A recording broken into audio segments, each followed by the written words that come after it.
I was hoping to do all three films, but unfortunately, on YouTube, you can only rent the third Pumpkinhead right now. Someone had listed that they posted it, but they fibbed.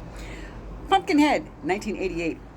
Do watch for the scene where you can actually see the sneakers on the guy who's dressed as Pumpkinhead. Yeah, you can. Lance Henriksen, oh my goodness, he was so lanky back then.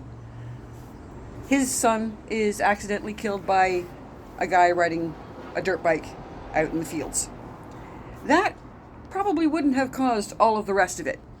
But it was the fact that basically the guy wanted to absolve himself of all responsibility, got abusive towards his friends and his family so that they wouldn't call the cops and he's not going to jail. Lance Henriksen's character goes to the local witch for vengeance. And she warns him, as she will warn anybody who comes to her looking for Pumpkinhead, that this is going to cost you a lot. And he says he doesn't care. He wants vengeance on those kids for killing his child. It is fun. It is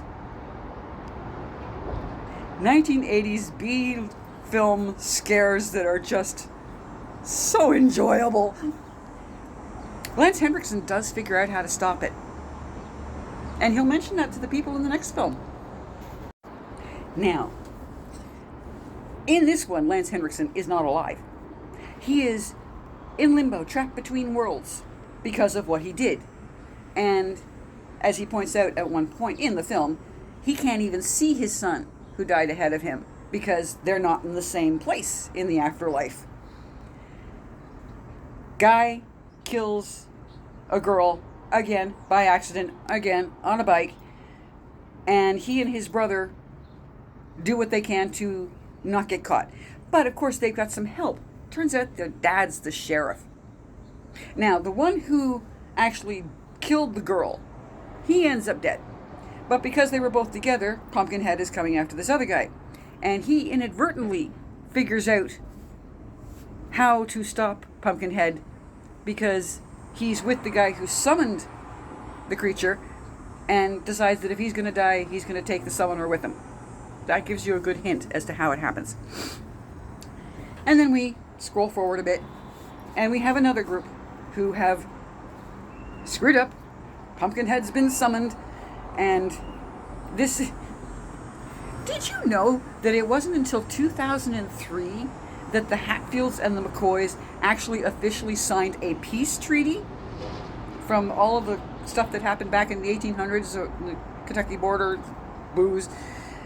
They hadn't actually even been fighting for a long time. In fact, if you go down to that area now, you will find Hatfield and McCoys together promoting tourism in the area. So they decided to make a profit off of their notorious past. And I don't begrudge them that at all, don't misunderstand me. However, the people that are involved in this story are supposed to be the Hatfields and the McCoys. Okay, that's why I brought it up. They, in typical film fashion, one from each side has Romeo and Juliet. They've fallen in love, and because they know their families will not let them be together, the one guy is trying to meet with his girlfriend from the other side. His sister follows him. Guys from the other side kill his sister. He decides that he's going to summon Pumpkinhead for A, vengeance, and B, to make it so that he and his girlfriend can be together, because apparently he's not bright enough to understand how this works. So then we have this whole film of the two families slowly working things out, the one who he is in love with trying to stop it from happening, blah, blah, blah. And again, it's fun.